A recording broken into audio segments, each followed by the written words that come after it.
নমস্কাৰ কক্ষালৈ স্বাগতম মই দৰ্শনা তালুকদাৰ মই আজি সপ্তম শ্ৰেণীৰ অৰ্থনীতি আৰু ৰাজনীতি খণ্ডৰ পাঠ নম্বৰ 22 গণতন্ত্ৰ নাগৰিক আৰু নাগৰিকত্বৰ বিষয়ে পঢ়াম এই পাঠটিত গণতন্ত্ৰ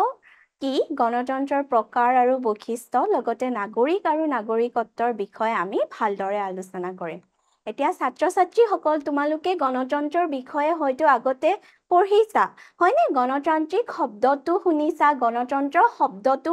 পাইছা এতিয়া গণতন্ত্ৰ মানেনো কি এই শব্দটো আমি বিতংভাৱে আলোচনা কৰিম গণতন্ত্ৰ শব্দটো দুটা ভাগত ভাগ কৰা হৈছে এটা হ'ল গণ আৰু আনটো হৈছে তন্ত্ৰ গণ মানে হৈছে জনসাধাৰণ আৰু তন্ত্ৰ মানে হৈছে শাসন জনসাধাৰণ মানে হৈছে দেশ এখনত বাস কৰা লোকসকল আৰু শাসন মানে হৈছে পৰিচালনা কৰা এতিয়া গণতন্ত্ৰ শব্দটোৰ অৰ্থ হৈছে জনসাধাৰণক পৰিচালনা কৰা এয়া গণতন্ত্ৰ মানে হৈছে জনসাধাৰণক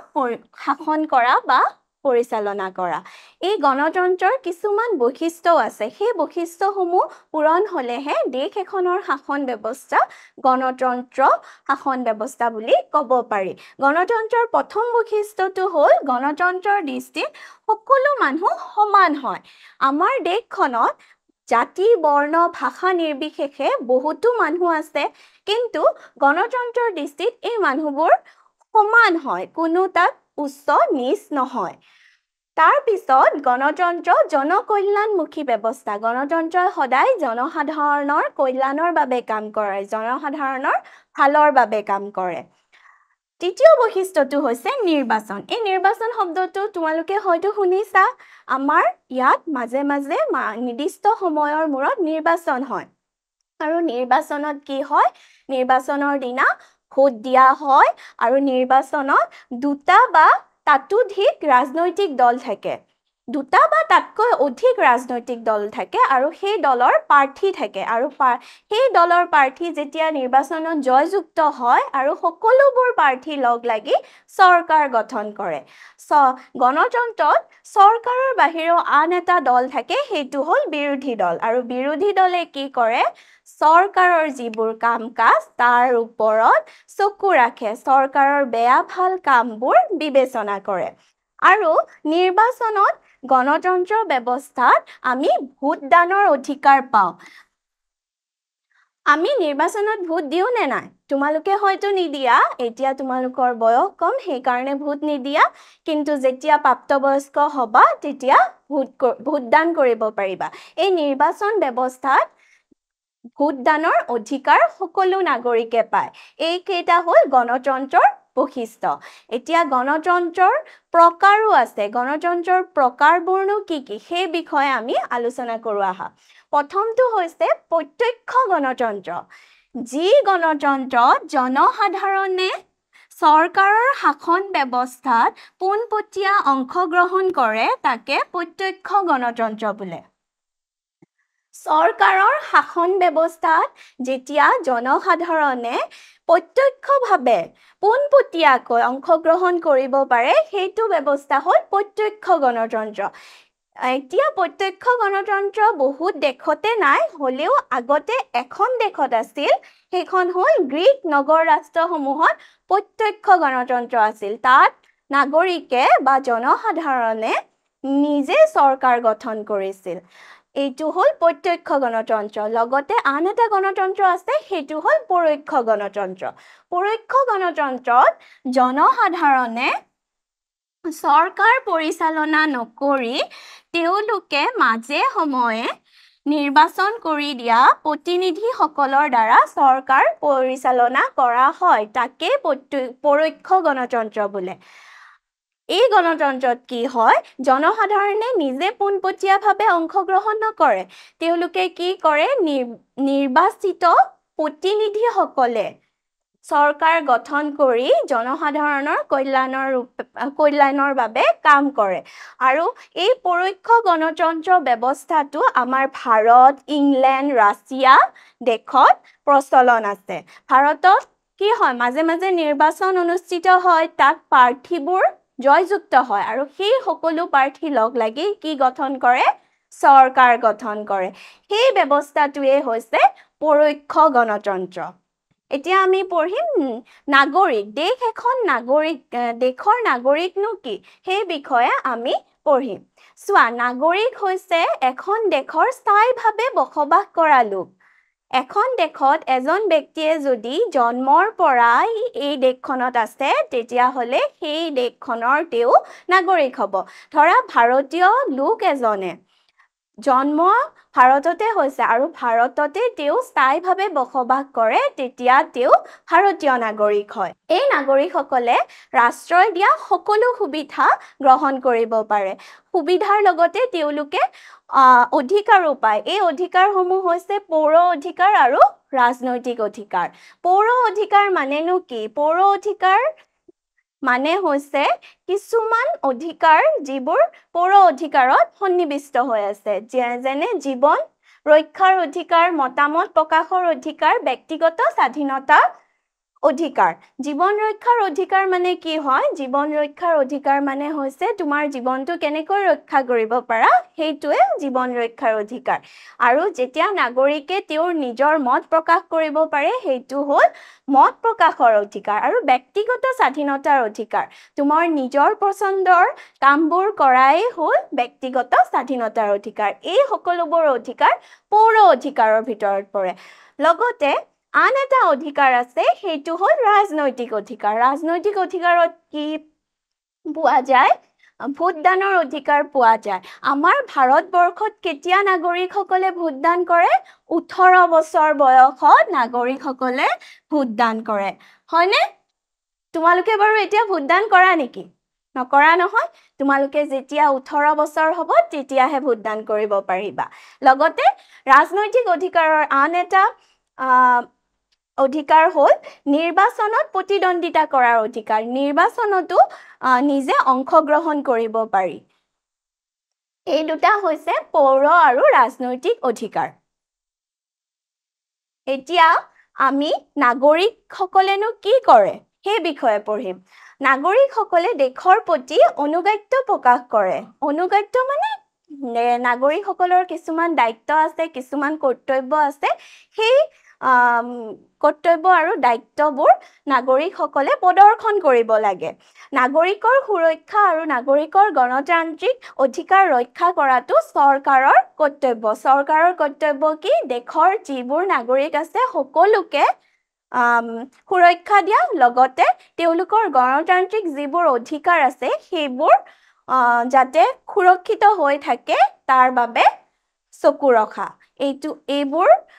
চৰকাৰখনৰ প্ৰধান কৰ্তব্য হয় এতিয়া আমি পঢ়িম বিদেশীসকলৰ বিষয়ে বিদেশীসকলনো কি আৰু নাগৰিক আৰু বিদেশীৰ মাজত পাৰ্থক্য কি তোমালোকে বিদেশী লোক দেখিছানে নাই বাৰু অসমতো কেতিয়াবা বিদেশী লোকসকলে ফুৰিবলৈ আহে আৰু বিদেশী মানে কিনো বিদেশী মানে হৈছে এখন দেশৰ নাগৰিকে অন্য এখন দেশলৈ গৈ দীৰ্ঘদিন ধৰি তাত থাকে তেতিয়া তেওঁক বিদেশী বুলি কোৱা হয় ধৰা ভাৰতৰ মানুহ এজনে যদি গৈ লণ্ডনত বহুদিন তাত কৰ্মসূত্ৰে বা বিশেষ কাৰণত থাকে সেই লণ্ডনৰ মানুহবিলাকে ভাৰতীয় লোকজনক কি বুলি ক'ব বিদেশী বুলি ক'ব আৰু বিদেশী আৰু নাগৰিকৰ মাজত কিছুমান পাৰ্থক্য আছে কেনেকুৱা পাৰ্থক্য নাগৰিকে দেশখনৰ পৌৰ আৰু ৰাজনৈতিক অধিকাৰ ভোগ কৰিব পাৰে কিন্তু বিদেশীয়ে ৰাজনৈতিক অধিকাৰ ভোগ কৰিব নোৱাৰে কেৱল পৌৰ অধিকাৰহে ভোগ কৰে লগতে নাগৰিকে দেশ এখনৰ প্ৰতি শ্ৰদ্ধা আৰু অনুগত্য প্ৰকাশ কৰে কিন্তু বিদেশী এজনে দেশৰ প্ৰতি অনুগত্য প্ৰকাশ কৰিবলৈ বাধ্য নহয় নাগৰিকে কিছুমান দেশৰ কৰ্তব্য আৰু দায়িত্ব পালন কৰিব লাগে কিন্তু বিদেশীয়ে এই কৰ্তব্য দায়িত্ব পালন নকৰিলেও হয় এতিয়া নাগৰিকত্বনো কেনেকৈ লাভ কৰিব পাৰি এখন দেশৰ নাগৰিকত্ব কেনেকৈ লাভ কৰিব পাৰি আমি যেহেতু ভাৰতত থাকো ভাৰতীয় নাগৰিকত্ব লাভ কৰাৰ উপায়সমূহ আমি পঢ়িম প্ৰথমতে হৈছে জন্মসূত্ৰে যদি ভাৰতত কোনোবা এজন ব্যক্তিয়ে জন্ম হয় তেওঁ নাগৰিকত্বটো জন্মসূত্ৰে লাভ কৰে বংশানুক্ৰমেও এই নাগৰিকত্ব লাভ কৰিব পাৰি যদি কোনোবা এজন ব্যক্তিৰ মাতৃ-পিতৃ ভাৰতত জন্ম হয় তেওঁ আন দেশত জন্ম হয় তেতিয়াও তেওঁ বংশানুক্ৰমে ভাৰতীয় নাগৰিকত্ব লাভ কৰে লগতে পঞ্জীয়নৰ দ্বাৰা আৰু দেশীয়কৰণৰ দ্বাৰা এই দুই প্ৰকাৰেও আমি ভাৰতীয় নাগৰিকত্ব লাভ কৰিব পাৰো আৰু শেষৰটো হ'ল ৰাজ্য ক্ষেত্ৰ সামিলকৰণৰ দ্বাৰা এখন ৰাজ্য যিখন দেশ এখনৰ লগত সামিল হয় আৰু সেই ৰাজ্যখনত বাস কৰা লোকসকলে যেতিয়া এখন দেশৰ লগত সামিল হয় সেই দেশখনৰ নাগৰিকত্ব লাভ কৰে তোমালোকে আমাৰ ভাৰতৰ ছিকিম ৰাজ্যৰ নাম শুনিছানে নাই ছিকিম ৰাজ্যখন আগতে ভাৰতৰ ৰাজ্য নাছিলে কিন্তু 1975 চনত এই ছিকিম ৰাজ্যখন ভাৰতৰ অন্তৰ্গত হ'ল আৰু সেই ছিকিমত বাস কৰা সকলো লোকেই ভাৰতীয় নাগৰিকত্ব লাভ কৰিলে এয়া নাগৰিকত্ব লাভ কৰাৰ উপায়সমূহ এতিয়া আমি পঢ়িম নাগৰিকত্ব যেনেকৈ লাভ কৰে তেনেকৈ নাগৰিকত্ব হেৰুৱাবও পাৰে নাগৰিকত্ব খৰ্বও হ'ব পাৰে সেই নাগৰিকত্ব খৰ্ব হোৱাৰ কাৰণসমূহ আমি জানিব লাগিব এতিয়া প্ৰথম কাৰণটো হ'ল দেশ বিৰোধী কাৰ্যত লিপ্ত হলে যেতিয়া এখন দেশৰ নাগৰিক এজনে দেশৰ কাৰণে বেয়া কামত লিপ্ত হয় তেতিয়া এই নাগৰিকত্বটো হেৰুৱাবও পাৰে তেওঁৰ যিটো নাগৰিকত্ব সেইটো হেৰুৱাব পাৰে আৰু অন্য দেশৰ নাগৰিকত্ব গ্ৰহণ কৰিলে এজন মানুহে যেতিয়া বেলেগ এখন দেশৰ নাগৰিকত্ব লাভ কৰে তেতিয়া তেওঁ নিজৰ দেশৰ নাগৰিকত্ব হেৰুৱায় লগতে ভাৰতীয় ছোৱালীয়ে যদি অন্য দেশৰ নাগৰিকক বিয়া কৰায় তেওঁ নাগৰিকত্ব লাভ কৰে ধৰা আমাৰ ভাৰতীয় ছোৱালী এজনীয়ে আমেৰিকা যুক্তৰাষ্ট্ৰৰ ল'ৰা এজনলৈ বিয়া হ'ল তেতিয়া সেই ছোৱালীজনীয়ে আমেৰিকা যুক্তৰাষ্ট্ৰৰ নাগৰিকত্ব লাভ কৰিব আৰু নাগৰিক এজনে বহু বছৰ একেবাৰে নিজৰ দেশৰ পৰা আঁতৰি থাকিলে এজন নাগৰিকে যদি এজন নাগৰিক ধৰা আমাৰ ভাৰতীয় নাগৰিক এজনে যদি আমেৰিকাত বহুত দিন থাকে কৰ্মসূত্ৰে বা বিশেষ কাৰণত তেতিয়া আমাৰ ভাৰতৰ পৰা তেওঁ নাগৰিকত্ব হেৰুৱাব এতিয়া তোমালোকে বুজি পালা হয়তো আমি কি পঢ়িলো গণতন্ত্ৰ পঢ়িলো গণতন্ত্ৰৰ বৈশিষ্ট্য পঢ়িলো গণতন্ত্ৰৰ প্ৰকাৰ পঢ়িলো লগতে পঢ়িলো নাগৰিক বিদেশী নাগৰিকত্ব লাভ কৰাৰ উপায় আৰু নাগৰিকত্ব হেৰুৱাৰ উপায় এতিয়া আমি এটা সৰু প্ৰশ্নৰ উত্তৰ দিম এই প্ৰশ্নবোৰ চোৱা বিদেশীসকলে দেশ অধিকাৰ ভোগ নকৰে বিদেশীসকলে কি অধিকাৰ ভোগ নকৰে আমি পঢ়িছিলো এতিয়া ৰাজনৈতিক অধিকাৰ ভোগ নকৰে ৰাজনৈতিক অধিকাৰ ভোগ বিদেশীসকলে নকৰে সেকেন্ড প্ৰশ্নটো চোৱা আমাৰ দেশৰ ভাৰতত এজন ব্যক্তিয়ে 10 বছৰ বয়সত ভোটাধিকাৰ লাভ কৰে কিমান বছৰ বয়সত আমাৰ দেশৰ এজন নাগৰিকে ভোট দিব পাৰে 18 বছৰ বয়সত এতিয়া তোমালোকে শুদ্ধ উত্তৰটো বাছি উলিওৱা গণতান্ত্ৰিক চৰকাৰ হ'ল প্ৰতিনিধিমূলক চৰকাৰ নে স্বেচ্ছাচাৰী চৰকাৰ কি হয় আমি কি নিৰ্বাচিত কৰি দিও আমি প্ৰতিনিধি নিৰ্বাচিত কৰি দিও তেতিয়া হলে গণতান্ত্ৰিক চৰকাৰখন হ'ব প্ৰতিনিধিমূলক চৰকাৰ এতিয়া সেকেন্ডটো চোৱা এজন নাগৰিকে দেশৰ হকে কাম কৰিলে নে দেশৰ ৰাষ্ট্ৰবিৰোধী কাম কৰিলে নাগৰিকত্ব বিলোপ হ'ব পাৰে কি হয় ৰাষ্ট্ৰবিৰোধী কাম কৰিলে ৰাষ্ট্ৰৰ বেয়া কৰিলেহে নাগৰিকত্ব বিলোপ হয়নে ইয়াৰ উত্তৰটো হ'ব ৰাষ্ট্ৰবিৰোধী তোমালোকে নিশ্চয় হয়তো এই লেসনটো বুজি পালা এতিয়ালৈ এৰিছো ধন্যবাদ